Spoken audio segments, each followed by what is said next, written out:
What is up, everybody? Welcome into the Wednesday edition of Unpaved. He is Sean Salisbury. I am Adam Sager. Follow the show at Unpaved on Rumble, Sean at Sean Unfiltered, and myself at Adam G. Sager. Sean, What's happening this morning, man? How you doing, brother?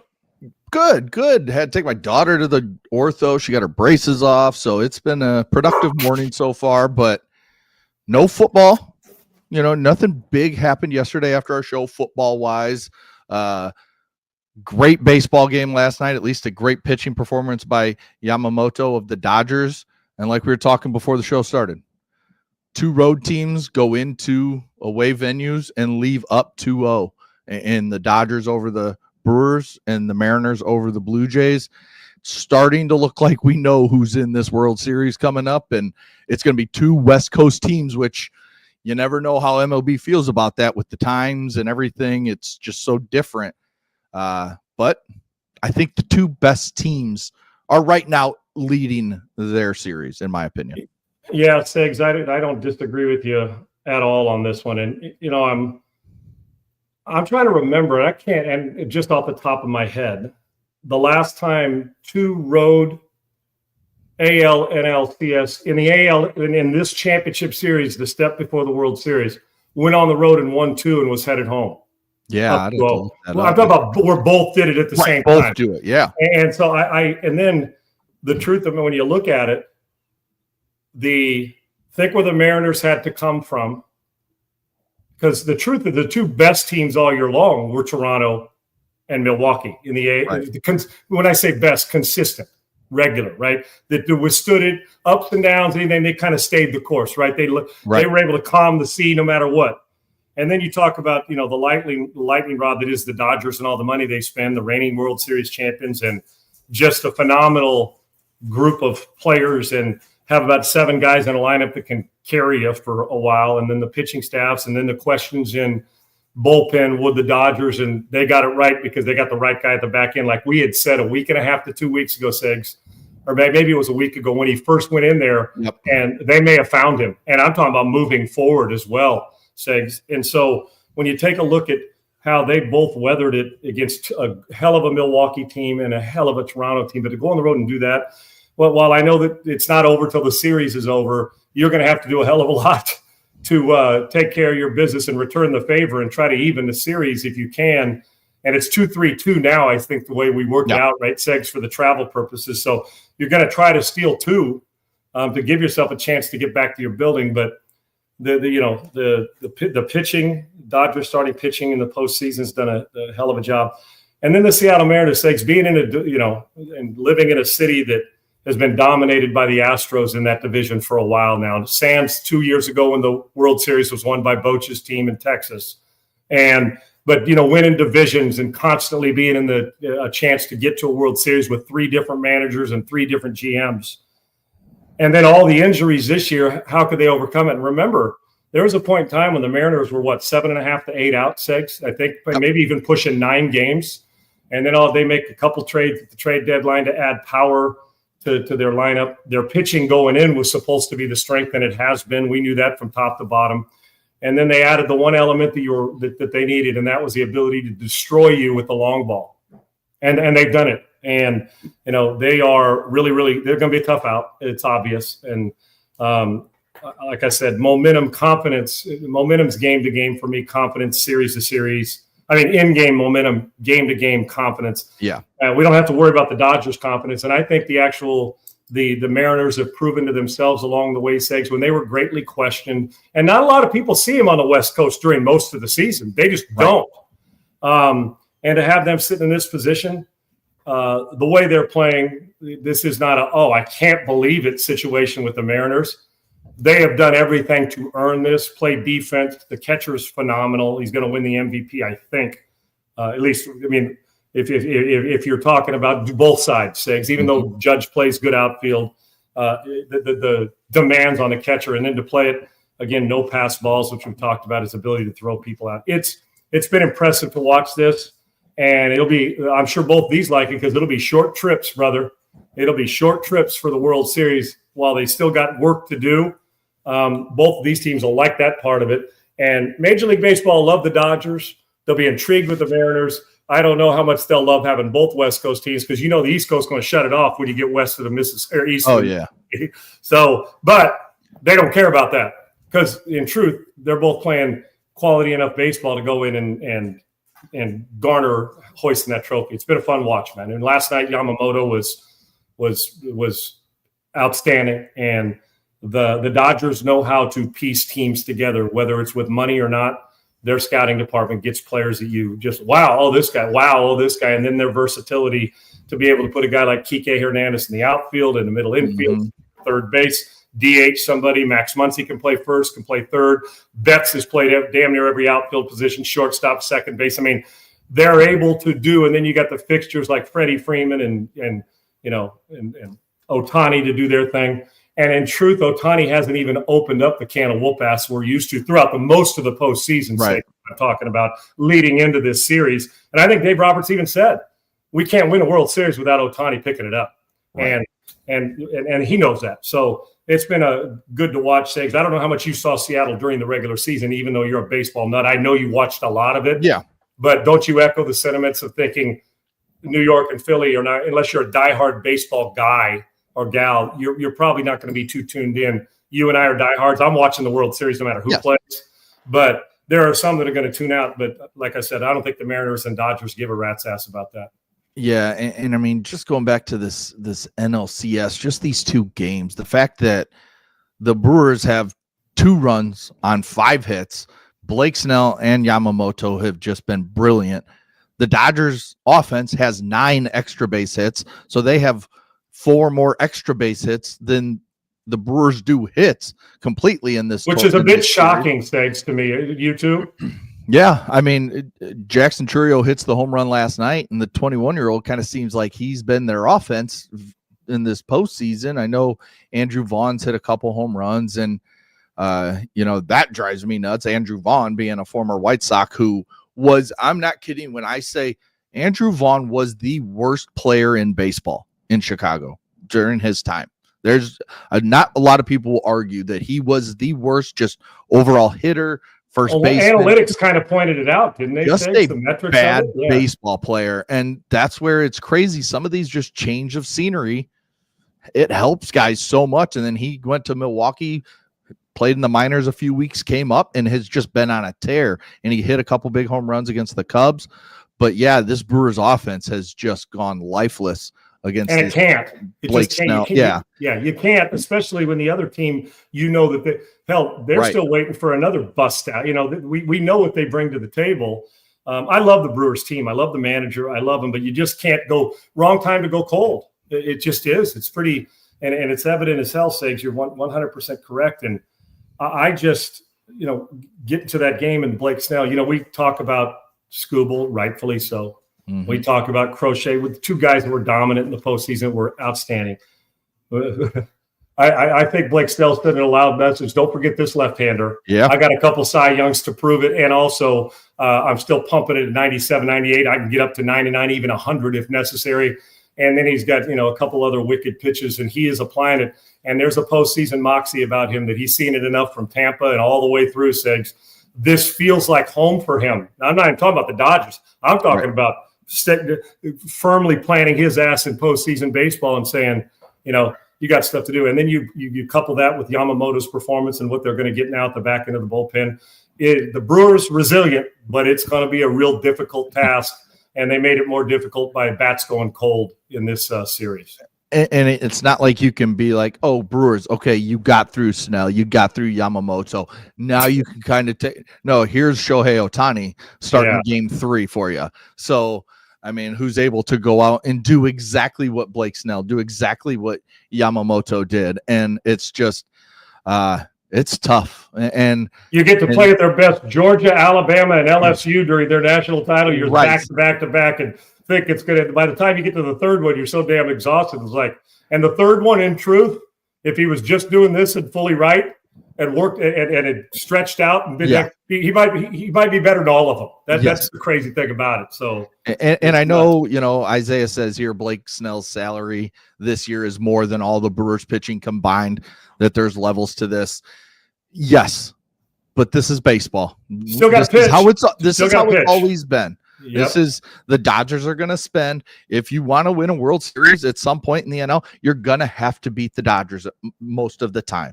So, and Segs, we also see this movie with Tampa in the past, when they were flirting with the World Series and that part constantly at the top. We see it in Kansas City, and they were able to pull through one of those where you almost have to have an out-of-body experience and have guys have career years and postseasons to get there, because there's the haves and the have-nots. It's always going to be that way.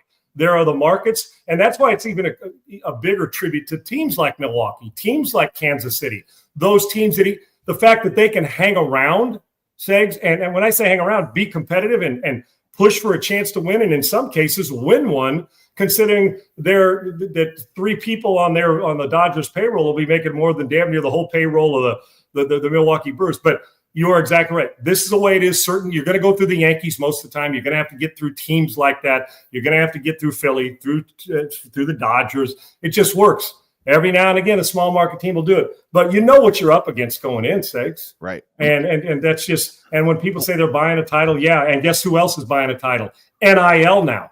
It's running rampant through all sports. So if you can't beat them, you either got to join them or find a way to get guys who overachieve and have career years. And it ain't about the money, but it's always about the money when it comes to trying to win a title. It just is. Well, and if you go and find Jeff Passan on X, and you look through his stories, he's got a story that kind of says this NLCS might really hang up the next CBA battle that they have coming up here in 2027. There's already talk that there could be a lockout. There's already talk that we may not have baseball at all in 2027 if the players union decides that we are going to stand firm, because the owners are coming for spending on players. They're coming for all these certain things. They're coming for salary cap sakes. They're coming for that. And we know that I don't think will ever pass. I mean, if the players will never show up for that. Players, yes, really care about themselves right now and the future players of MLB, it'll never pass. And it's something that, if you wanted it done, it should have been done a long time ago.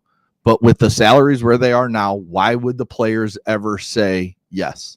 Segs to that? Yeah, it's like this. Pretend this is even though it's one of my golf markers, right? Pretend this is that PGA Fields Ranch where you and I got to play, where the PGA of America is in Frisco, Texas now, Segs. When you come out here, we got to go play here. But just a ball, it's a ball marker. Mm-hmm. And pretend this is a 9-carat, 12-carat diamond ring. And you go look at it. Yeah. And your gal sees it. Well, I'm not just saying, or you see it, or the guy's excited for it too. It says, "Oh yeah, let's pick that. Can we look at that?" Sure. Well, 8 security guys have a 9mm aimed at your head, so you don't steal it. Right. And then you put it down, and she's giddy. And the next day you come back, and then you get this, Segs, which is a lollipop from Tums that's a cubic zirconia. It's a lot less expensive. It kind of looks, size-wise, feels like it's big. And then you say, "Well, honey, what do you think about this?" And even you're looking at the sales person, say, "Can I pull this?" Yeah. NFL bargaining, the collective bargaining chip. You think they're going from 12-carat diamond ring, the players, to cubic zirconia, saying, because you know what? As much as we, and there may be a work stoppage and all that, Segs, I'm prepared for it. I actually think there is going to be, because of the battle and when money's involved in big money like this. But in truth, do you go to watch the general manager or the owner and is sitting in his suite? No, you go to watch the player. So in truth, and what it is the only thing the players are going to have to guard for, Segs, is the younger cats who don't have the money sitting away that the long-term players have. They're making 25, 20, 15 million a year.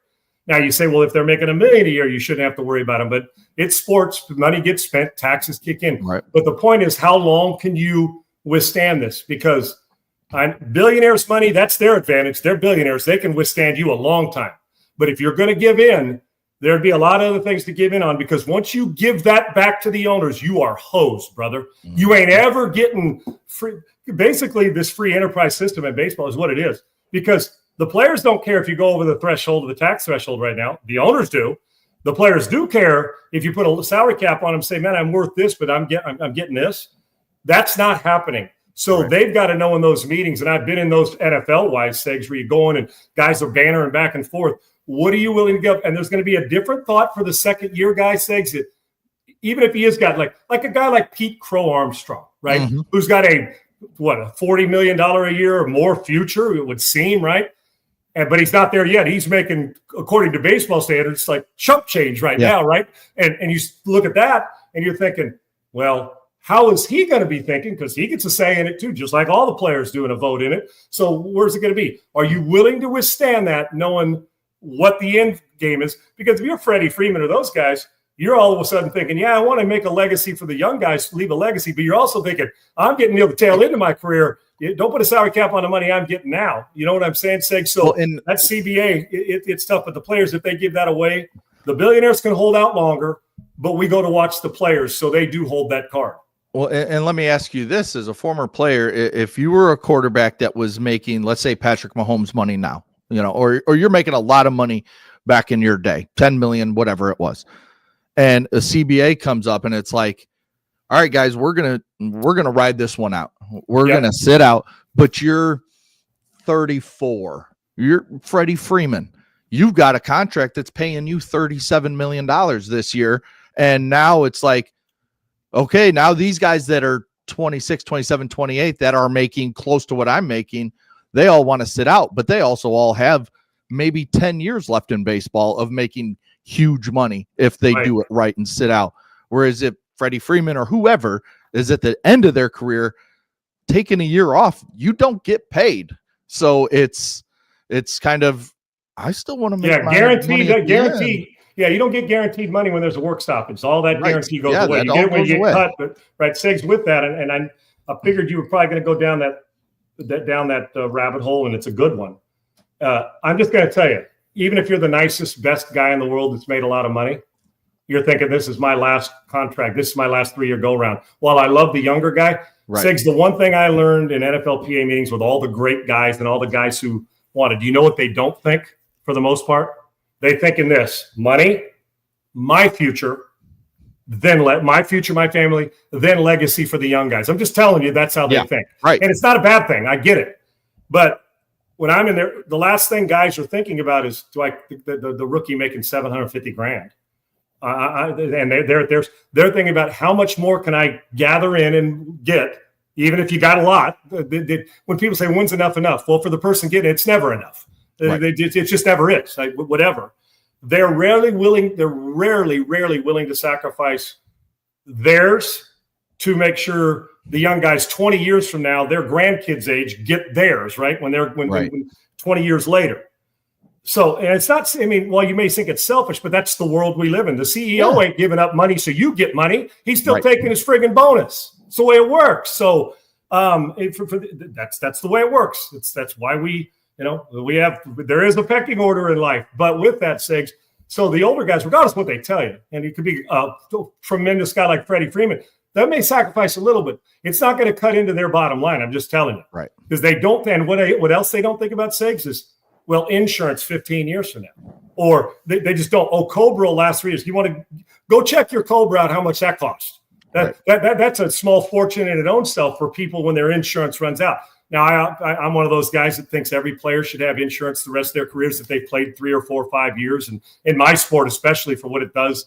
And I see teams now starting to do things that the injury to take care of players, which I see all the time. But they don't think about. They think about the now, Segs. I guess what I'm saying. They don't think about past, and they think about the now, and that now. How much money can I get so I can do it? And I get it, but that's the battle you'll get, Segs. The young guys hoping to be stars. The middle of the road guys that think, man, I'm on the cusp, and then the cagey veterans, and then there's that journeyman who's never rich. I mean, he makes good money, but is just going to play on 12 different teams or 8 different teams, and that's okay too. It's better money than you're getting working at a business right now coming out. Right. So there's perspective in it all.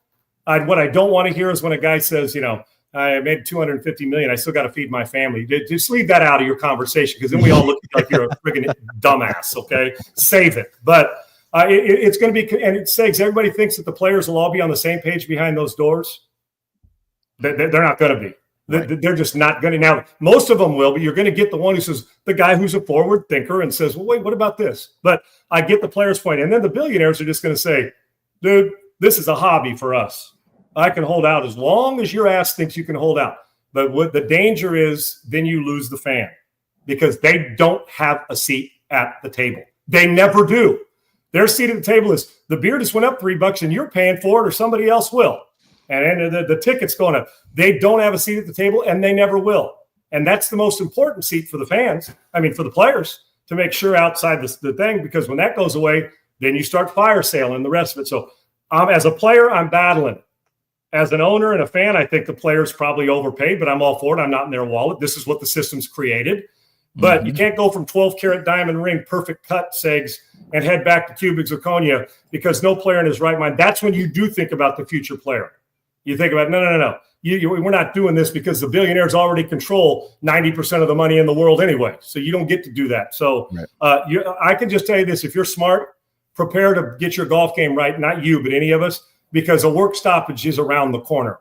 Because this is just when this much money's involved and all the little the peripheral stuff that we don't even talk about that there's going to be in that meetings on the table is going to be important to see. George, real quick, I'll just answer this now. We got our question segment at 12:40. Yep. Sean, been a big fan. Thank you. I appreciate it. Is this your new show? This is yes, our unpaved daily noon with Segs. We're adding pieces, building studio, and we got other stuff going on as well. But this is the one. You can get it on TikTok, Instagram, YouTube, right here on Rumble, wherever. So, George, every day at noon live, Central, 1 o'clock Eastern. And I can't wait for you to see where it's going with my great co-host and producer and the behind the scenes and a few other pieces we're adding. We really want to make it to where you come, you see it once, and you say, you know what, this is where I want to be because we're getting good stuff and authentic stuff and passionate stuff and good battle. The place that we want you to come and stay and feel like it's part of your home, man. We love that. And sometimes Sean will tell you he likes to take one for the team and take on the big girl. Sometimes you have how he used to do it. Well, this is what a team player does, Sakes. Well, and you yesterday proved that you weren't a team player because you said you ain't go 3-0. I'm the guy that. No, I'm team player to a point guy, right? I'm the guy that I'm the running back that there's 17 seconds left and we're gonna score and go up and you're supposed to take the knee. No, give me the damn touchdown. You want 6 points, that's on your money incentive at the end of the year. Give me the stats. Thanks is the Irish. He's the Irish goodbye guy. Yeah. We're all in the bar and you're saying, hey man, I'll see you guys. I'm gonna run to the restroom, and then we don't see you again until the next day. That's when it comes to the big girl, right? It's like, I got you, and then you're gone, and she's left there by herself. Right. And now you got to invite her over to the crib with the two of you. And then I'm really not forcing a ball into double coverage with the chance of throwing an interception and hurting my bottom line. I hate to say it. Sometimes I have, and I got intercepted, brother, on and off the field. Trust me. Before we get to some college football talk, you kind of mentioned it, what we're doing with the show. John Mamola from Barrett Sports Media, he put up a great story on you and what we're doing and your time at iHeart. So go check that out. That's a great story. Yeah, John, thank you. And it's fair, and it was John has been in the business a long time, Segs. You've known him a long time. Yeah. And he has been a great on-air program director. He's just been a phenomenal, and now he's doing this. And Jason Barrett's a guy, my years at ESPN, JB was just there. So he's created this phenomenal company, honestly, that is and they care about people that lost their gigs and stuff. And I just am really I'm grateful for John because he's always honorable in his writing and fair and does it right. And for them to reach out. And the irony of it, they reached out even long before the iHeart thing happened. So it's crazy, but I'm so grateful for people who tell it fairly and right. And Segs, I'm glad they got to mention you and Triple E. This team's going with us wherever we go, guys. Yeah, with a few additions. So I'm glad Segs they know yours. And I did make a point to say the great thing about Segs that he's the calming influence with my nut job self. So it's the perfect mix of Harvey Korman and Tim Conway at some point. So there you go, man. So John, thank you, and thanks to JB and Barrett Sports Media for helping us, because you know what, I'm not too proud to beg for a kickstart for more people knowing about the bandwidth of the show, and that's what business is all about. And we got good people on here. And it all starts with you guys in this column with all your questions and your kind comments. So, George, thank you. Yeah, this is it right here, brother. And then poll questions. Let's wrap up the one from yesterday. After a full weekend of football, do you like having 2 Monday night games? And the answer was no. almost 72% sat at no. And I think that's where I had it. It's just like you said yesterday, Sean, you just get burned out by time Monday night comes. You just kind of want one game to relax and sit and watch. And when too much thinking on a Monday, dude. It's too much. Yeah. I just need one.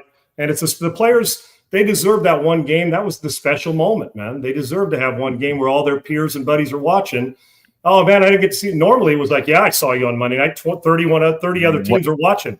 And now it's like, no, man, I missed yours. I was watching the other guy. So let's get back to one game. But another reason why Segs is because they love the money and the broadcast. And I get it, but I just want one. And now when I say, well, who's the Monday Night Football team? Well, of course we know it is. It's Troy and Joe, two of the best in the world at what they do, who both know sports great. And you can see their chemistry too, Segs. So that's, and like Dan and Chris Fowler and Lewis Riddick do a great job. But they want to. I don't blame them because they want to get, and they put up good work to know that look what they're doing, and they break it down well. But for me, it's Howard Cosell, Frank Gifford, and Don Meredith. That's what it is. That for me, that's what it is. Yeah. And I want one. I know people like more football, but by Monday, get your Segs. I need a little respite on my couch, not toggling back and forth and having to watch two TVs. Too much work for my brain. Yeah. And then today's question, in the NIL era of college sports, should college coaches with massive buyouts have performance-based contracts? So maybe the buyout isn't as bad if you're struggling as a team, with more money redirected towards the roster instead. So if you're struggling, they can take some of that money and put it towards the roster. Your two options are yes, pay players, or no, pay market value to the coaches, and whatever the coaches get, that's what they get. You can find it at Unpaved on Rumble. Search that up. And this one's tough. Yeah, me too. We already pay players. Yes, we do. We're already paying them, and we're paying them quite handsomely. Thank you. And then I guess I've always felt you're worth what you can negotiate, right? Yeah. And if you're negotiating and the guy goes and James Franklin's getting 60 or Jimbo Fisher 70 or whatever it was when A&M, well, they hired you, they trusted you, it didn't work. The performance wasn't there, so you got rid of them. It's their money. I know people have a problem with it. I wouldn't feel sorry for universities because they got a booster that's paying for it. That's part of it. So if they're paying for it, blame the people who are paying for it, not the guy. I go in, I want $5 million a year to do my local morning show. Well, great. But guess what? They ain't going to pay it. If they do, that's on them. I'm going to try to give you the best and perform just like in sports it is. But to me, there's almost got to be, I don't know, Sigs, do we do an adjustable scale on the buyout that your buyout, I don't know. See, the team at that point in time, you almost feel like the buyout should lessen the how incentives, you won a national championship. Here's another $500,000 bonus. Right. Should we be able to go the other way? Oh, we didn't win 9 games this year, so the buyout drops $1 million for next year. I don't know how, but I know coach said, no, I'm not going to do that. Well, dude, it's amazing how they want the guaranteed money, but then you see performance fall off on players and coaches at times. Why? Because they got the bag. And it doesn't happen for everybody. So this one is hard for me too, because I think we're on the course of paying players. But I also think that the buyout money, if it's the sports department, the buyout money comes in. I always wonder, what do they do with that money, Segs? I'm talking about like if a guy leaves to go to another school, not in James Franklin's case. Right. Let's say somebody comes, you just leave the job and it's a $25 million buyout. Like Bill Belichick has a $1 million buyout for himself that he has to pay to the school if he were to leave for a media job or an NFL job. And a lot of times what these guys will do is negotiate if they're going to another place. Your school pay the buyout to the other school. So it doesn't, or you just like, it was a $10 million buyout, so I add $10 million to the contract, so it goes back to them, so I'm not losing money, right? Or others would just say, screw that, I'm going to take that money until the buyout's done and until the contract runs out, and we'll go. I just always wonder, do we know where the money goes? Let's say you're the AD at Southern Cal, and I got the job like in a Lane Kiffin situation where Lane leaves Tennessee to go. Let's just go back in time before NIL was the unit. And you call me up and say, Sean, man, Your dream job. I'm the AD. I want you to come here. I know your buyout's $25 million. Bam. I say, yes, Eggs, that's my alma mater. Of course I'm coming with you. You're my guy, and we'll do this together, sign a 5-year deal. What are you paying me? Blah, blah, blah. And you're taking care of the buyout. Yep, we're taking care of the buyout. Where's that $25 million go? Back to Tennessee or back to the school the coach left? Who gets that money? Do we know? Does it go to does it filter back into the athletic program? Yes, that's what I figure. Do you raise the AD's salary? Is that a bonus for him because he cut it? Because he was able to let the coach go? Does it go into the academic part of the program, to stadium facilities? Where does that money on the buyout go? For instance, if Cignetti leaves, I don't know. Where does Indiana, when Penn State pays Indiana their money, it'll say the coach, but it's coming from his new job. Where's the money go? Do they filter it and say, hey, part and parcel, man?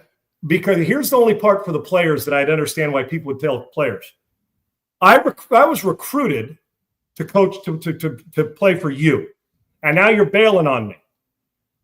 So if I stay here, does that money filter down? But yet now with all the transfer portal, that argument's hard to defend now because the coach comes back to you and says, well, you committed to coming here.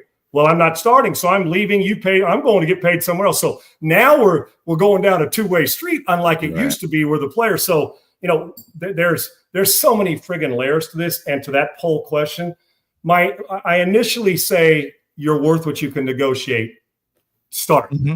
We don't need to pay players anymore because we're already on a slippery slope and need it regulated anyway. So I think there's an in-between, like in most answer segs, we got 1 and 1. Somewhere in between that answer lies. And I sure as hell don't know what it is, but I'd like to be part of a committee that was able to help figure it out. That'd be fun to sit in that room and hash over it, and then bring in people that were just the people that got to buy tickets to games and say, what would you guys do? Yeah. You're making $60,000 a year at your construction job. What would you do? I know that sounds cheesy, but I'm always, because I grew up in a family like that. Yeah. That going to 2 games a year was enough. We couldn't afford it, especially if it was football. That's not woe is me. We just couldn't. Dan, that was your parents' mortgage on a $75,000 home back when my mom and dad were doing it. So you couldn't go. So, but we just never, and I pine for it all the time. They never get a seat at the table. There's plenty of smart $60,000 a year people, Segs, that quite frankly have a lot more clearance in their head than the person making $600 million.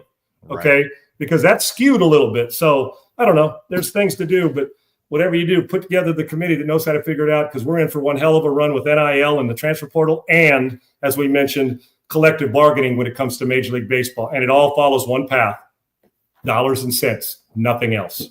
Yep. It's all about money when everything comes down to it. You talked about Curt Cignetti. Let's talk about his Indiana Hoosiers. How likely, or where do you put them in the echelon of, right now they're ranked 3rd.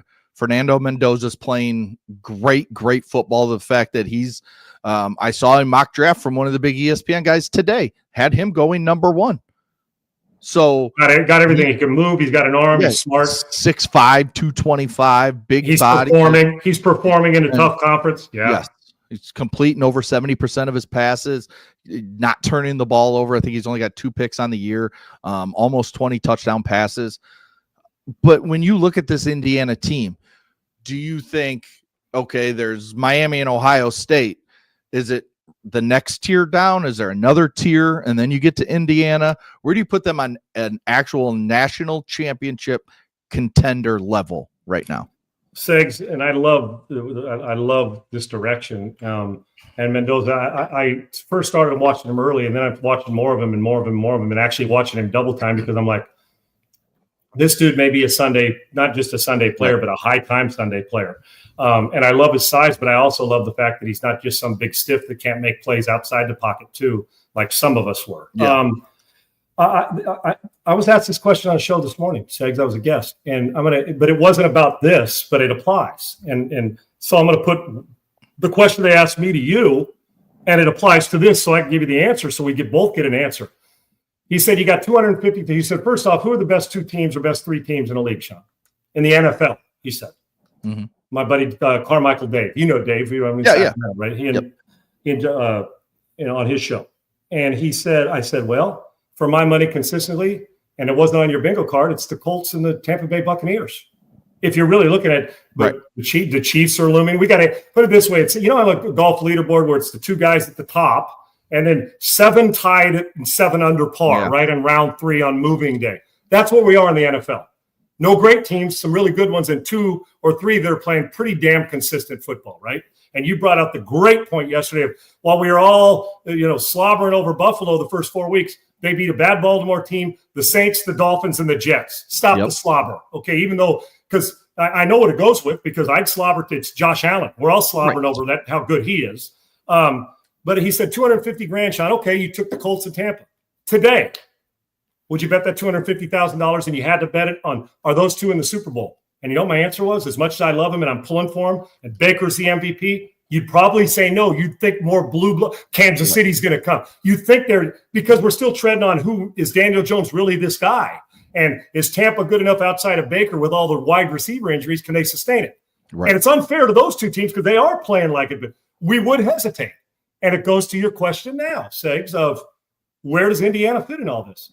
And after the way they played this year, we damn well should say they belong in the upper tier this year. It's not a blue blood football program. Hell, it doesn't even have it. It just Cignetti's put some blood into the program. Yes. You go back. I mean, it's now the blood's a little pink, starting to get red and blue blood. I mean, and then when it goes from red to blue, you're saying, okay, but that's their basketball program we're talking about in Assembly Hall. So, but you know what?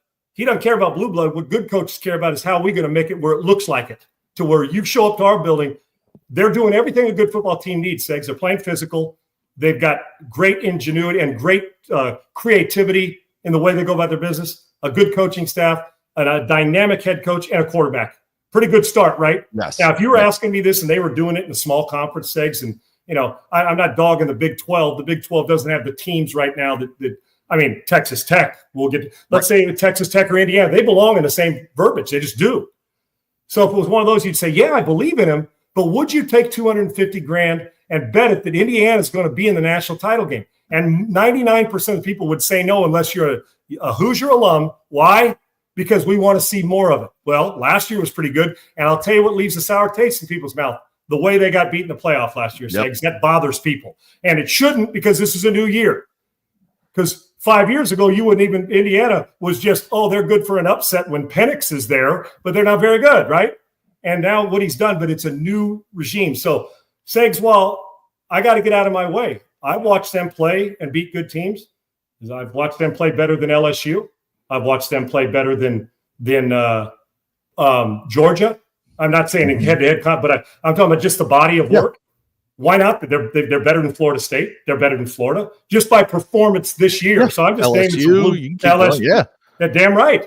Oklahoma. So that's exactly. I would have said USC until this past weekend against your guys. After the Illinois game, I said Indiana's better than them. Hell, Oregon, we gave all the credit, and they went in there and curb stomped their ass. So, Segs, they deserve it. The question is, can they give you this the rest of the year in a brutal conference? But hell, instead of being the one where everybody says, well, is Indiana real? Maybe we should be saying you're going to have a tough task beating Indiana. And then as they go along, can they go bingo, bango, bongo title in the final 12, depending on what draw they get and the rest of it. So they deserve respect. And shame on us for not giving it to them because of past and, it's the Hoosiers last year. Of course they're going to go away and hide and be done. Right. But now I ask you, give me Cignetti with Kirby Smart's players. Are they a top-ranked team in the country? Right at it? You're damn right they are. So that's the key is, truthfully, Segs, they're turning 3-stars into 5-star performers. In truth, they are these last couple of years. Yet they don't get the guy because when it's all said and done, and they're not spending the same money that you guys or us at SC are spending. So it's a tribute to them that I don't even want to say overachieve because they get talented players. And maybe it's a tribute to them that they're able to find good players and develop them that other teams don't think belongs on their roster. And I'll guarantee you could walk up and down that roster and say, did Michigan, Ohio State, or Southern Cal recruit you? They'll say, no, nobody did. And so there's some incentive in that. Indiana, Texas Tech, a couple of those stick out right now. They've proven to me now, I know record, Texas Tech's got to play a little tougher schedule. I get what you're saying, but we've seen signs that this team's here to stay with spending, right, Segs? Right. Hell, think about if Indiana was spending Texas Tech's money, the way they're performing in the Big Ten. It might even be a different look, right? Segs, that 5-star quarterback that's a freshman may end up going there as opposed to the Buckeyes or to your team at Michigan, right? You never know. So I think yes, I do put them there because I've seen they've got the elements you need to do it. The question is, do they have the depth if there's two key injuries to withstand that Big Ten romp or getting into the postseason and playing teams from the SEC? Yeah, well, one thing that helps them is, yes, they played 3 like small schools to start the year, but then you beat Illinois, who was ranked, I think, at the top 10 at the time. They were number 9. They just beat them, right? They dismantled them, right? Iowa, who's always tough. We know they're not going to score much, but they're going to play. They're one of the best defenses in the country. You beat them, and then you go to Oregon and win. And their remaining schedule is Michigan State, who's bad. We're already hearing about Jonathan. Yeah, Jonathan Smith being on his way out. A new look UCLA team who is still not very good, but they're playing well. But the game's in Bloomington, so you feel like those Segs because they're playing free. They're playing free, right? They're like, what do we got to lose? We're on an interim coach, and we're rolling. And we got a new coordinator, and Knowles in there doing his thing. Yeah, but they're dangerous because they're playing with confidence now. But yes, they should win. Indiana should win that game. Maryland, who's a good football team. They're solid. If they both play their best game, Indiana wins by double digits. Yes. Penn State. Now we have to wait and see how that happens. What happens with the interim and Grunkenmeyer playing and all this, how they look. The guys are playing pissed for pride and trying to say right. Agreed. And then Wisconsin and Purdue, 2 of the worst teams in the Big Ten. So I mean, you could be looking at a team. Where's Penn State being played? Penn State is being played in Happy Valley. So that's no longer. It sure doesn't feel like that's that difficult considering what went on. But there is some pride. There's some good players there. They can go undefeated. Yeah, and be sitting in one of the top seed positions. Yeah. Honestly, you get that bye. The committee gives you with the way it is 12 now. And obviously, if people want to move to 16 and we're 1 play 16, you get that bye week if you want to. And we're no longer doing it. It's the reseed. We're just taking the top 4, right? The committee's voting on the top 4. And wherever you are, if you're ranked second going in, you're the second. We're putting you in the second if you're first. Right now, all arrows point to the fact that they're going to be staring right at it because I don't see Cignetti letting them have a 2-game letdown against that easy-ass second-half schedule. But I'm not blaming them for it. We thought Penn State would be better. Maryland's solid. We thought Wisconsin would put up a little bit of fight at least, right? But I'm a believer, Segs, but I still tread lightly, just like I do with my USC Trojans, honest to God. I still don't know. I buy in, but half the other foot's still sitting outside the door saying, are we what I saw against Michigan? And I think because of last year, people are saying, well, is Indiana that team that's going to get curb stomped in the postseason?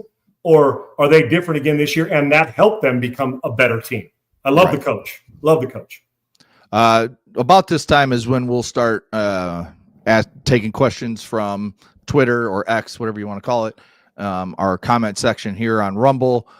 So send in your questions. But I have one here from Dr. J that he sent on X earlier today. And he asks, where'd it go? There it is.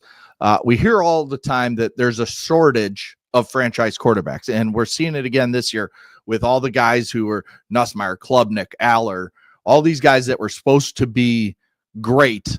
And the next group of, supposed to be 1, 2, 3 in the draft to now we don't have any. Nobody has them in the top of the draft. If Arch is another one that hasn't played well enough to garner where everybody had him going in the draft. But is it because of the coaching? Is it where it's just because he puts in here? Is it because of a shortage of good coaches, or is it just the good old boy network where friends are still hiring friends? Because we see guys like he mentions Luke Getsy, Shane Waldron. These guys just continue to get NFL jobs if it's an OC or a passing game, run game coordinator where they're heavily involved with the offense. And while we still see it not work, they still keep getting jobs. So where's this fine line of, or is it just saying that in high school now, all these kids are just playing shotgun and it's just the way the game's being played? I mean, where's this fine line of shortage of really good franchise quarterbacks? Segs, and I think in this case, it's a great question by Dr. J, is I don't think there's one answer. And the reason why we don't know about the coaching is if you and I were sitting in the Lenore Sellers quarterback room, Nussmeier's quarterback room, where we get to see every single day how they're processing what's being taught, and then watch them practice every day. Other than the people we talk to that are close to the programs, it's hard to say bad coaching. Yet I can tell you that there's some horseshit play calling if you consider that bad. That I do know. Secondly, guys see you 1 year. They know your strengths. Defensive coordinators aren't stupid. They know how to they know how to look at Spagnuolo. They know how to lead you to your weakness or what the perceived weakness is. I think it's a combo, Segs. I think, number one, they're not prepared mechanically when the shit hits the fan to deal with adversity. I'm not saying these guys, particularly any quarterback, anybody you'd consider a high school great player to go to college that we expect, or a great college player going to the NFL. I think we shield them from adversity, and when it hits, we either want to bench them or we coddle them. One, I think that there's at times that it is old boy network where you're hiring your buddy just because you've had success in the past, but he's not willing to change or doesn't quite, may be able to call plays, can't teach the position, may be able to teach the position, but can't call plays. And there is no doubt we get them mentally, they're a step back. Not that their IQ is any good. Right. Their football IQ hasn't been expanded. Why? In college, the coach is reading the coverage for them and telling them where to throw the damn ball with a card in the hand until damn near before the ball snapped. And they're playing everything. You know what I'm saying? The nut cutting stuff, they're just not prepared for. Yeah. I mean, for the most part. Now, we say that, and then all of a sudden you see a guy come in and Bo Nix, Jaden Daniels. But then you say, okay, how were they coached previously, and what did they learn? I think it's not one. There is no way it's just we over-scouted them. They're not that good, say. Or we give the guy who did scout him, he's automatic expert. He's been in the league 20 years. No, sometimes they get to the point where they're bored and they read the paper too, or what some scouting service is saying, and say, well, this guy liked him, Todd McShay or Mel Kiper liked him, so let's look at, I like him too. We'd be crazy on the groundswell for him. We got to draft him. And we've seen that happen. Oh, he's athletic. We can turn him into a quarterback. I think it's a combination. And I also think, Segs, that like in Arch Manning, the name and all that, we gave him so much overhype that in truth, first-year starters sometimes play like this in college, Segs, that they struggle a little bit to find their way. And then when they do, if that was the case, if we just did it, Darnold wouldn't be in the league. Daniel Jones would be working on Wall Street. Baker Mayfield will be coaching his high school team at Lake Travis. And all three of them are in the top 5 MVP vote getters in my mind right now, because they went along and they were mentally tough enough to get their ass handed to them and overcome it. That's the normal process. Mahomes ain't the normal route, brother, where you play in your second year and you got the greatest coach and you, the best defensive coordinator, best head coach, and you. That's a pretty good storm, man. Perfect one, as a matter of fact. So I think it's a combination of all of them. But I can tell you this, we have overrated that young equals always being a good coach, and that experienced always means you're a good coach. Neither are true. They can be mutually exclusive or they can be bunched together. The problem is social, and I hate to say it, social media has sped up the process, Segs. It just has. And not that people don't deserve a voice, they do. It's the thing that we all listen to a million voices. You ever been to a restaurant that's had 8 chefs at the same time? The food will be horseshit. Yep. Go to one. That's my guy. And then you got to get buy-in. And some guys, listen, statistics can be overrated. Do you have all the other things? That's why this position is so hard to judge from high school to college, college to pro, Segs. I've trained guys that I said, he's a can't miss. 3 years into it, he's a can't miss. You're like, well, what happened? Because you had everything you want. Something along like then I've trained guys said, yeah, he's going to be a good player. Before you know it, the cat's dominating and starting as a freshman because 3 other guys got hurt and he ain't ever given the job back. Yeah. So I've seen it both, but we are unrealistic. But the other side of it is a lot of it has to do with the kids' lonely work drive to be great and what's in their DNA. It just is. Yeah, you're right that it feels like it's a lot of things come together. You look at coaching.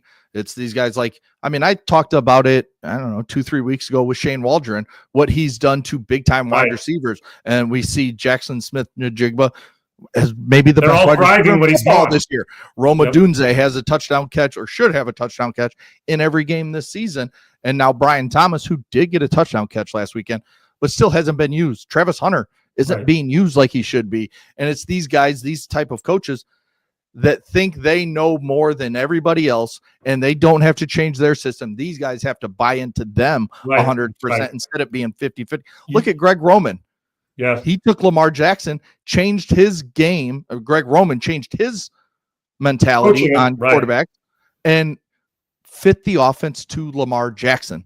Well, and good Lamar's coaches do. Multi-time MVP and one of the best quarterbacks in the league when he's healthy. And good coaches do that. That's what being a good coach is, adjusting for 85 guys as opposed to having 85 guys have to adjust to you or however many are on offense. Yeah. And Segs, with that, are we really, when it just comes to coaching, do we really think that Shane Beamer with Lenora Sellers, that Brian Kelly and Nussmeier and Garrett Nussmeier, and that Sark forgot how to coach? Do we really think they forgot how to coach? A year ago, all three of those guys, Brian Kelly just brought in Jaden Daniels. Mm-hmm. Oh, look at this guy. Look how good he is. And so it actually comes down to usually the guy with the ball in his hand. How good are you? And sometimes you got to know what a coach says, what to file away and use. And quite frankly, I hate to say it, but there's also, you got to know what to let in one ear and out the other and say, that's bullshit. I'm not buying into that because that's counterproductive to what we're trying to get done. So I know Shane Beamer could coach. I know Sark could coach. I know a year ago, Shane Beamer had the hottest program going. Lenora Sellers was the first-round pick and a Heisman Trophy favorite. A year ago, Brian Kelly's team, oh, man, wait till Nuss comes back. He decided to come back. Bam, look out. Drew Aller, James Franklin. They finally got the team. Arch, we've been waiting on this. Well, Quinn Ewers is a hell of a player, but Quinn Ewers was Arch 4 years before that when he left South Lake Carroll and Ohio State. So it's a combination of all of it. And it is the hardest position to judge because you really don't know what the DNA says in the gut. Says we can all play when it's easy. The key is, like Baker Mayfield's proven to you how to play when it isn't, and it's a great thing to see. That's why. Segs, we love knockout. I want you to, you and I, you know how giddy I am over this AI and Perplexity and Comet thing, right? Yeah. Before we take a few other questions, Segs, let's hit that. Triple E, let's roll this because you guys know how fired up I am about this. Thanks. I'm so pumped up. You've been with me a long time, and you understand my technology love, but needing a little direction. I found something that's the best in the world, the best in the business. It's a new web browser, Perplexity. It's an AI web browser. It's awesome. It's AI-powered web browser from Perplexity, which I love, and it's Comet. Go to perplexity.ai/Comet. We're going to start there first off. And Triple E is going to join in and show us as he toggles through what this is. And let me tell you what exactly Comet and Perplexity is. Comet is a new AI-powered web browser from Perplexity. I want you to check it out at that website, perplexity.ai/Comet. It can navigate around the web like a human would. Now, we always tell it what to do, but what about telling it what to do? Instead of giving us the answers, they go do it for you. Clicking, typing, searching, scrolling like you would, getting what you need done so you can do more. Isn't that the obligation for all of us to want to do more, or at least the freedom to do more while stuff's getting done? Listen, let me ask you something. How much time do you spend every day on a web browser? If you're like me, a lot of it. How much time do you spend clicking around online, searching, scrolling, typing, endless tabs? It's a lot, right? I'm always on there shopping golf apparel or golf clothes, golf balls, all of it, equipment. I love it. Well, there's a new AI web browser from Perplexity called Comet, and it's completely changing the way we are able to interact with your browser or interact with our own browsers, right? Using Comet feels like having a personal assistant literally living in your web browser that can actually do things for you across the internet as you see Triple E toggling around, finding stuff that he's interested in or looking for reservations, movie tickets, reservations with restaurants. Yes, it does things. You do things with Comet. Not just talk about it, you do it and you're about it. You don't just get the answers, they get things done. So here we go. Let's see how we're going to handle some of these tasks, Triple E. It literally will click and type and search and scroll just like you would, but it almost feels like there's a human in your web browser to get the things done for you in the background while you go about your day. Okay, Triple E, let's start here. World Series right around the corner. We're in the AL and NL Championship Series. Let's say Dodger hotel reservations in Los Angeles as we get prepared for the playoff game. And then after that, we could say, best Mexican restaurants so we can get a reservation, get tickets, get our hotel booked. But see, we're going to tell them what to do. And then if there's 4, 6 other couples or 2 other couples, here, we're going to send them a reminder, send them what's going on and a reminder of the date so they know what's going on so they too can get theirs done. See how that works? Instead of just finding it where you do it, that, well, feels like a human living in your web browser is doing it for you. It's phenomenal as you see Triple E toggle through that and get the answers you're looking for. And then they'll do the booking and get you the reminders of how it works. Again, like you say, okay, find a great Mexican restaurant in Los Angeles. It's playoff time. Wednesday at a time that fits the calendar. Book it, then send a calendar invite to all the other people that are joining you for this NLCS. By the way, the Dodgers lead it 2-0. And talk to your colleague, John, and give him the details as well. It's common. Listening in, it's pretty cool, right? Download Perplexity's new AI web browser, as you see my guy Triple E doing. Comet, that's COMET, by heading to pplx.ai/Sean and let your browser work for you. Plus, right now, when you download Comet, you get a month of Rumble Premium for free. And that's a big time thing. A month of Rumble Premium for free when you go to pplx.ai/Sean. That's pplx.ai/Sean.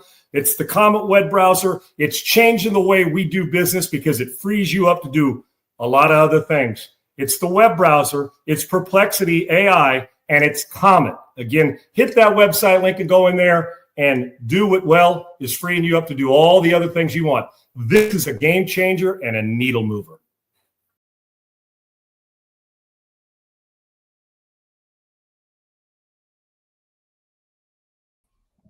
Perplexity up. You're muted, Sean. I turned it right off when I was done. Take a deep breath because, man, that's a lot of good verbiage there, brother. I get so excited about it. But it's changing the game for me, especially for a guy who needs help when it comes to going through a web browser. So it's nice. Yes, Perplexity. Remember it. One more question from our fans, and then we'll do one more topic that I think you'll find interesting because it involves quarterbacks. It involves rules. We've talked about the stuff. But this one you teased yesterday, Segs? Yes. You teased us yesterday with? Okay. If Alex Bregman opts out, which reports are saying he will opt out of his contract with the Red Sox, will he return to the Red Sox? Old man 016 asks here in the comment section. I'm going to say yes. Cleared a bunch of I do. And Segs, I'm just trying to look at do you really want to pick up and go somewhere else again? He's always hit against the Red Sox, and he hit against them this year. They actually freed some space up to get rid of Devers with all that money, and they can pay him. I mean, right. Opt out, they can pay him. I'm not going to go rant. I hate opt-outs anyway, Segs. You know that. Hey, yes. Come and use us as a bridge so we can turn around and pay you again. Do I think he's going to be Astros fan, so he ain't coming back? Okay. He ain't going back to the Houston Astros because of Correa. Paredes is coming back. They're stockpiled at third base, and they've got some good young players. He's not coming. Plus, they're not going to pay him. They did done it the year before. They're not going to pay him what he wants. And what's Bregman looking for, Segs? In the 30 to 35 range, I'd imagine, for 6-7 years probably. 5 years, 35 like mil, somewhere in there, 38 million. I don't know. Under 40, but over 32, 33, somewhere in there. Because wasn't Devers in the 32, 33 range, Segs? I know the Chapman. I mean, you start to look at it. Last year, I think the top guys were yearly average were 27, 28, almost 30 at the position when you take them. But I expected this when you give an opt out. But he's always hit well against the Red Sox. This is one of the faster starts he had because he's a notorious slow starter. I think Boston loves him. The park is made perfectly for his swing. Right. Third base is freed up, and he's a Gold Glover. And part of this, Segs, me saying this, is the emotional part of my Red Sox DNA love since I was a child, right?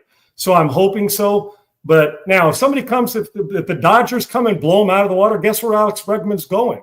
Right. He's going. And remember who his agent is, who is going to squeeze every ounce of dollars out of the turnip, and that's Scott Boras. And he's supposed to for his client. Short of squeezing so much, the team says, screw you, this is ridiculous. But his job is to get the most he can for his client. I'm going to say he does go back, Segs, but I am going to say that he will be open to something that's a monster offer for him. But just on production alone, he has always been good against the Red Sox. And when you get to play 81 of them at home, I would think that he thinks that they got something going on with some good young talent. Yeah. Yeah. I think he returns. I think it just makes too much sense with the ballpark, Agreed. The lineup. The team's going to be good. They're going to fight for another playoff spot and division title, and they'll keep getting better with some of these younger kids coming up. You have Crochet. That's where they need to spend a little bit, is that rotation. Yeah, you're right. Get that going, and then you have a World Series contending team there with Alex Bregman in the middle of your lineup. And then I just saw this. Yahoo Sports reports that Billy Napier could be fired as early as this weekend, especially if things go bad. So yeah, bought him a little bit of time with that victory over the Longhorns. Yeah. But it's fleeting. Here we go again. That's it. There, one doesn't do it. They want the body of work, and it will not surprise me. Then we're going to have the conversation. And Billy's a good dude and knows how to coach. But you go through these stints, and you got a big time quarterback that people like, who's had his struggles at times this year. The question is, who's going to be that big name? Because that's a great job, Segs. That is a great place, Gainesville, and they can win there because they're going to get players, and I think they'll spend. If he has another floundering game, and their schedule says that there's going to be another floundering game with the teams they got to play, I would expect that Florida's going to have a new coach. We got an epidemic in the NFL and college of during the season coaches getting fired. Yeah. And while it happens once in a while, it doesn't happen at this pace that we've seen these last couple of years. And it just goes back to the point of what we were talking about when we talk about the shortage of big time quarterbacks and franchise quarterbacks. People, fans, media, boosters, ADs, they don't have the patience anymore to wait around while you continue to lose games. I mean, it's crazy. I mean, like you said, Baker Mayfield was not great right away. Boom, gone out of Cleveland. Sam Darnold, oh, you suck. See ya. Like, it's just, there is no more of that. Oh, I mean, in this day and age, Peyton Manning comes in, throws 28 interceptions. He's not starting next year. Like, that's just the way things are. Tom Brady probably would have never got the time of day. Even with the way he started, he's a 6th-round pick. We don't normally see those guys get their chances. Well, you have one bad game as a 6th-round pick. They're replacing you. Say you don't have patience. You don't. It's amazing. We'll give more, and when you do, you'll give 4 years to the 1st-round pick normally in the past. And the 6th-round pick, if you make one mistake in a game, they just say, that's why you're taking the 6th round, get him out. Because if you remember, he didn't exactly start like a gangbang. It's not like he kicked ass the second Bledsoe got hurt. He had to find his way through it. So you 100% correct, Segs, with that. George, we do all kinds of stuff on the show. Today's a big sports day. We'll laugh with politicians. We'll laugh at politicians. We talk current events. We talk, peace with, President Trump bringing peace and changing the world when it comes to peace. We'll talk about it all. We laugh. We talk food. We talk it all. But we also are not going to fatigue you with stuff that you're getting beat down with every day. This is an entertainment, fun, laugh, sports, passion show mixed in with other stuff. We try to be versatile and play whatever the gold hits are, but we also play what we like, and hopefully you guys will like it too. But we're not going to beat you down with politics to the point, gosh dang, Sean, we don't need that. Segs, I always talk about fatigue and just it gets maddening and insufferable. We're not going to give that to you. We are going to talk it. Hell, there's sometimes we'll talk 30 minutes of it. And if it's the biggest story of the day, men playing against women in college sports will be a continued topic, which is horse shit, but we'll hit it hard. So yes, but today is a fan-friendly sports day with no fatigue. Well, here you go. I'll say this to Isaiah, who asked about Jordan Love and does he have the pedigree to win a Super Bowl? As a Bears fan, hell no. He sucks. Go away, Jordan Love. And he doesn't have the pedgree because he hasn't won one. The pedigree is that fan friendly enough for you? Yeah, there you go. Does he have Isaiah? Does he have this? Yeah, Segs is like, the guy could be Favre and Rodgers mixed, and he'd say, screw those guys, they suck. I think Jordan Love has the ability and the balls to do it. He does, but until he does it once, the pedigree doesn't mean anything until he gets him deep and does it. But I've seen enough about him to know when things are going good, he's got the ability to raise a team's game. I think it's more that division's filled with good quarterbacks, brother. It really is. I think it's more about his receivers stepping up. Agreed. To become, and that's probably the Rodgers went through that. Rodgers went a little bit through that too. He went through that, but Rodgers also had that ability to take a 7th round pick and turn him into a great player. Getting paid. You still got to see that from Jordan Love. And that's on the receivers too. I mean, Matthew Golden, 1st round pick this year, hasn't really been what a lot of people thought he'd come in and just take over because of the wide receiver group. They're just kind of a mixture of decent players. And I think Matthew Golden has a higher ceiling than that. But Reed, all these guys, they're dealing with injuries. Christian Watson hurt again. It's no just doubt. I think he do what Baker Mayfield's doing. That's what we're going to find out with all those injuries. Because the defense is great when you have all that pass rushing, and they're great. So yes, I think they can. It's got. They have the right. If the question is really, do they have franchise quarterback? We overuse. What is that? Is it 2 year? We wait 2 years. We wait 5 years, 4 years. Does he have the ability? And has he shown me enough to know that's the quarterback? Absolutely. Yeah. Packers don't need to address that position for a long time. But they suck. Anyways, QB rule change.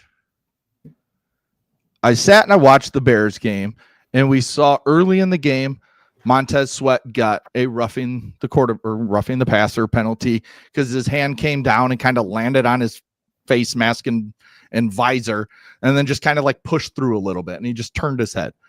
Later in the game, we saw Jaquan Brisker get pushed by the left tackle, which forced him kind of falling down to hit Jaden Daniels, which, I mean, if you see it, his shoulder pad goes into his thigh, and then he slid down towards the knee. It looked bad. Of course, they're going to call it. That's going to happen in the NFL. But my proposed rule change is, and I think they got rid of this rule, actually, now that I think about it, but to have 2 different variances where there's roughing the passer, where, okay, if you want to call that Brisker play, I know he was pushed, and maybe that's something you can review, just like we talked about, review penalties. That should be one. But if he does hit him in the thigh, that shouldn't be a penalty, in my opinion. We got to above the knee, below the armpit should never be a penalty. Yes.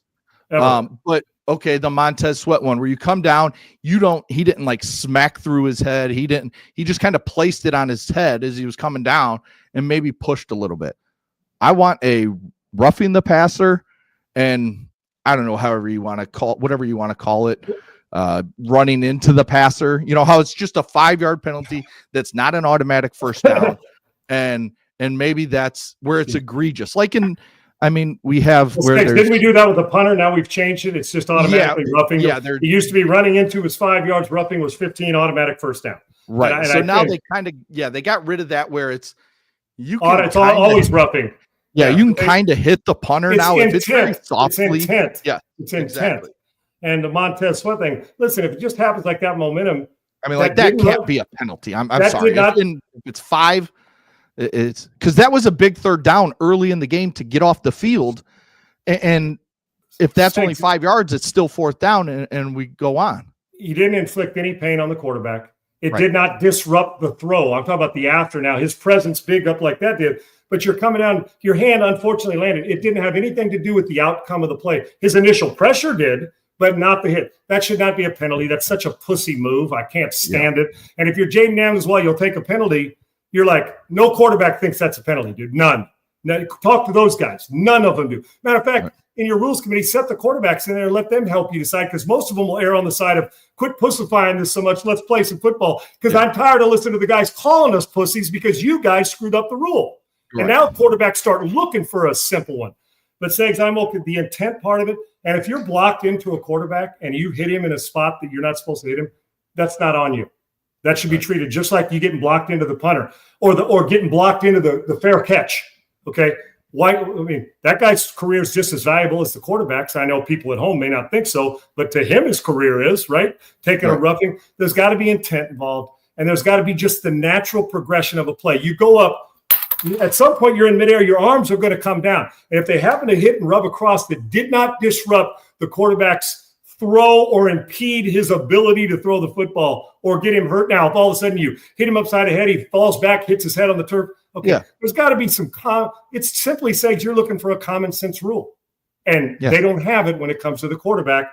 And I promise you, as I'm sitting here now, from my era to now, you will get a very, very, very small percentage in a private vote that will say, if I showed that to him, matter of fact, I can't imagine one quarterback without knowing the rules saying, is that roughing the quarterback? They're going to say, get the fuck out of here. That's not roughing anybody. That's called just natural football. Now, guy comes in, grab it, yank it down, push it, hits his chin up, or you hit him under the chin with the helmet, fine. Segs, I don't even think hitting a crown of your helmet into the quarterback's chest or the middle of his back, I wouldn't call that a penalty. That's just good, solid football. Yeah. Matter of fact, as a quarterback, here's what we beg for. Hit me as hard as you want, below the neck and above the knees.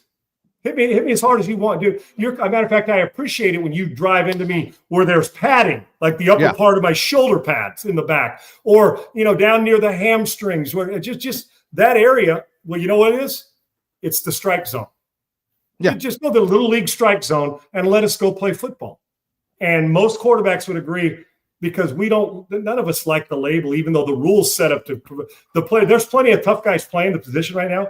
The problem is they're all swinging their head over there saying, oh, that's got to be a penalty because the guy's fingertip touched my face mask. Right. That's not football. That's flag football, and that's pussy stuff. And unfortunately, we're there and got to fix it. Yeah, and we saw another penalty in that Chiefs-Lions game where Aiden Hutchinson makes a play, and does he take 2 steps and kind of run it? Probably, but it's not like he shoved Patrick Mahomes. It's not like he speared him. He just ran into him basically with his chest and his hands up. And they called roughing the passer. So that's where it's out of hand, Segs. It's out of friggin' hand. It's out of hand. And the thing I don't like, I know these guys are paid, these high-end players are paid $50 to $60 million to play this position. It's the most important position in sports, not taking anything away from that. Well, but when you can pass a ball to a wide receiver on a crossing route and a DB can come up and cut him at the knee, right at the knee, which we see week in, week out of players coming off the field because a DB put their helmet or their shoulder pad directly into their knee as they're planting, then I have to question, why can we do that to those players? But if you accidentally fall and go low on a quarterback, it's an automatic penalty. You give the team 15 yards, a free first down, and you're probably in field goal range with the way we've dumbed up the kickoff. Like, it's just, it's insane. I don't want to hear anybody say, well, a quarterback can't protect himself. You're right. In certain dirty hits or late hits, he can't, but neither can a receiver who's going for the football. He leaves a whole place for him. Mm-hmm. But on the defensive side of the ball, if you dip your head and fall down and I'm trying to hit you in the waist and you go down and helmet to helmet, that ain't on me, man. I'm trying to hit you in the right spot. So it actually, it's maddening every single week. Of course, we want the rule to protect, but you're going to tell me, go ask the quarterback when an offensive lineman blows out his knee that we don't protect, or that wide receiver that goes out because of a hit, that his career is more important than the wide receivers. I know to the optics of we got to have our stars. Well, guess what? I want to ask you how good Burrow is without his 2 wide receivers if they're both hurt. So it is, we favor it. It's that, but you know what? If Ohtani gets hit in the rib cage with a 100-mile-an-hour fastball, or if the guy who's a rookie who is just being called up gets hit, the guy's still going to first base with a hit pitch. Okay, that's just the way. We're not favoring Ohtani anymore now. Probably better to hit him than let him hit a grand slam. But you get my point, Segs.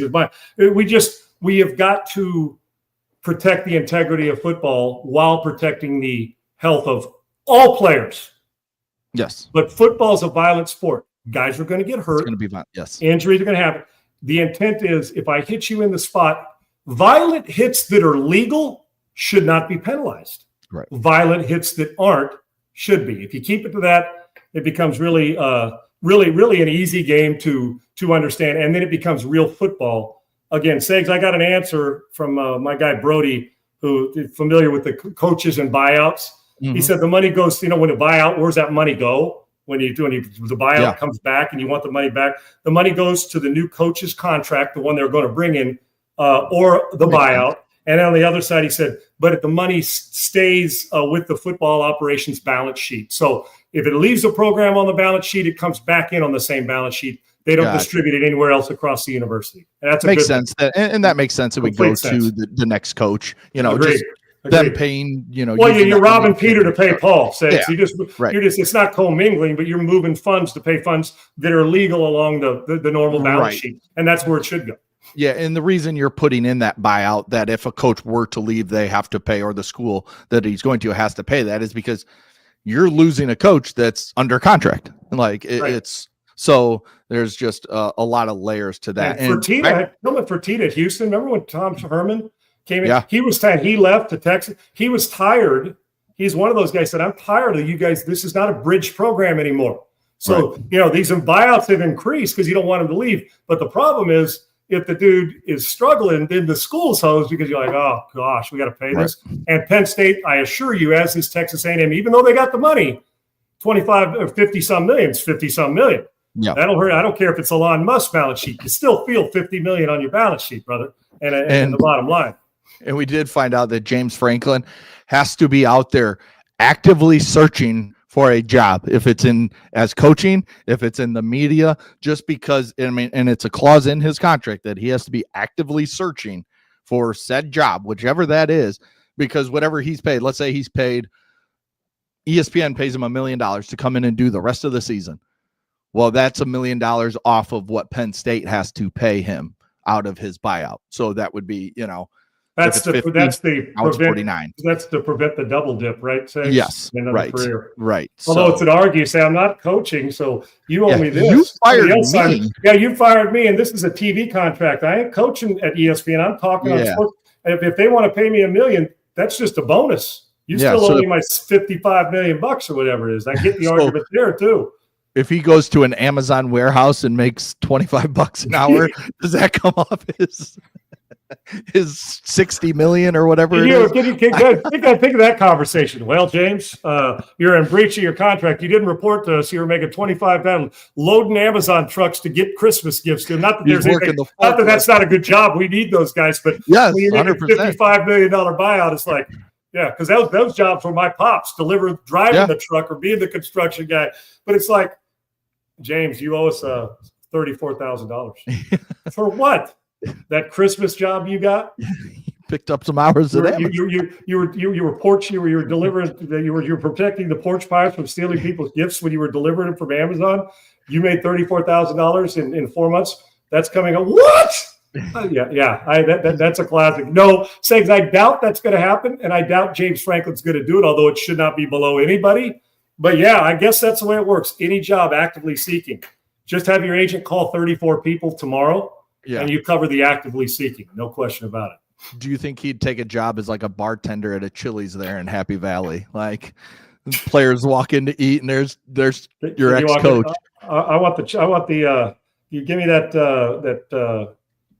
Give me that turkey Swiss on rye with French fries. Can I get a margarita to go with that? And by the way, this is a big moment in my dinner plans. Don't screw it up like you did big moment. No, I'm kidding. That's not fair. That's not.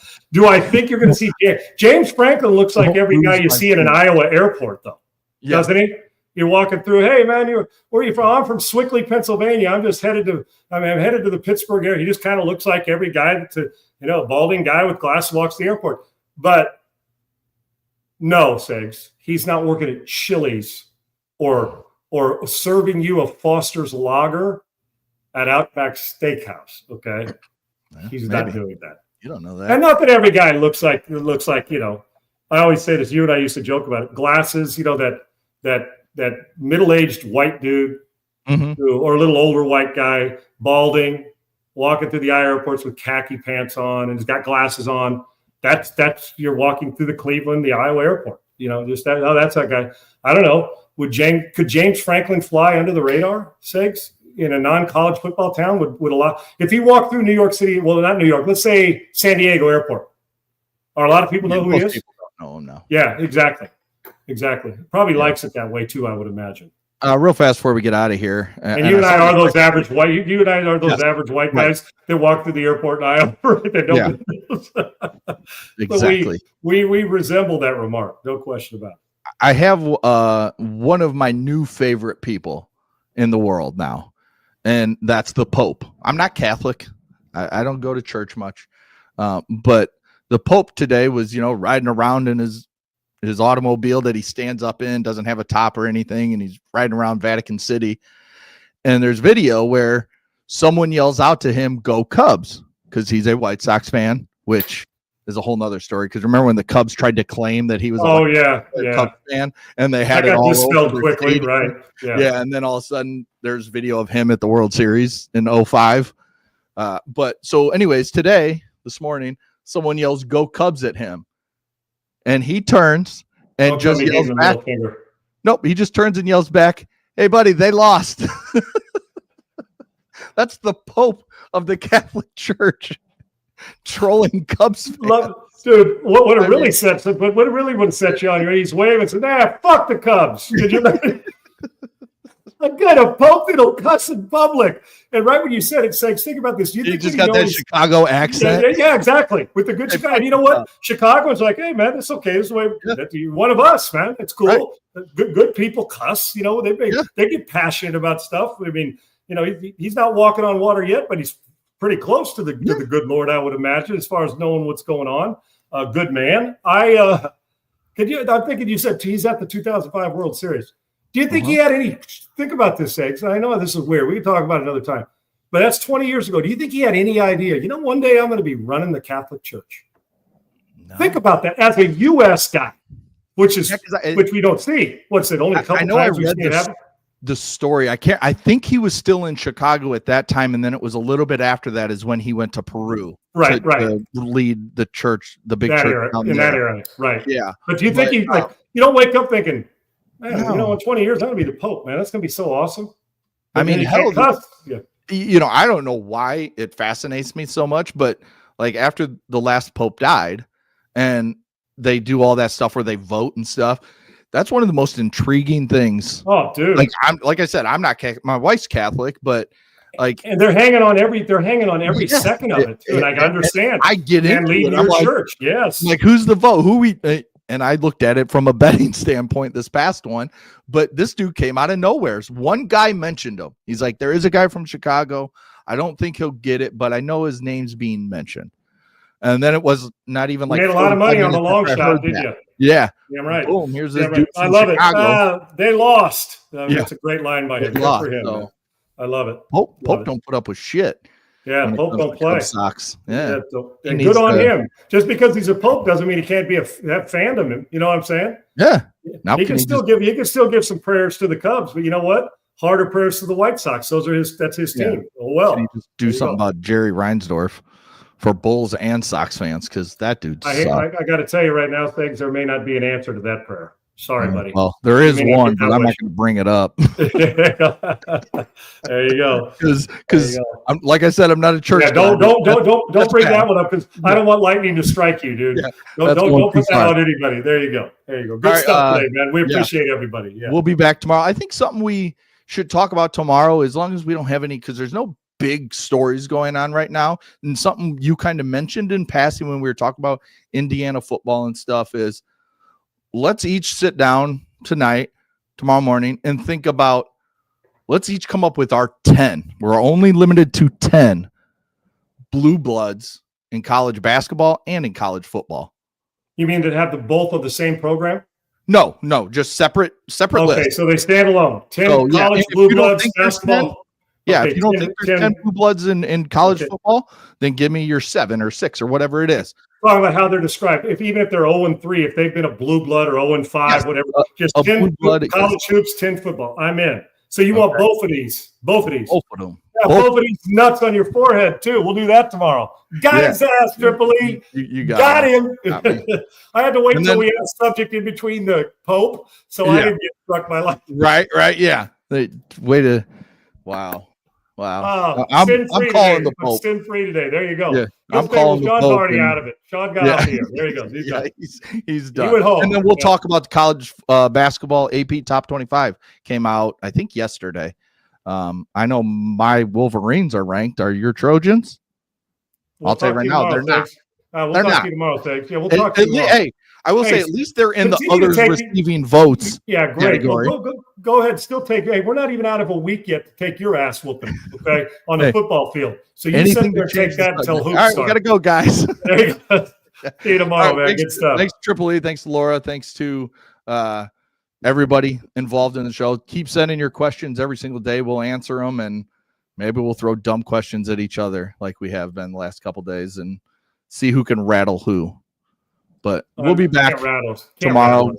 Go answer the poll question about college coaches, contracts, buyouts, or paying players. We'll finish that one up tomorrow and have our new poll question up. We will talk to you guys tomorrow. Peace, guys.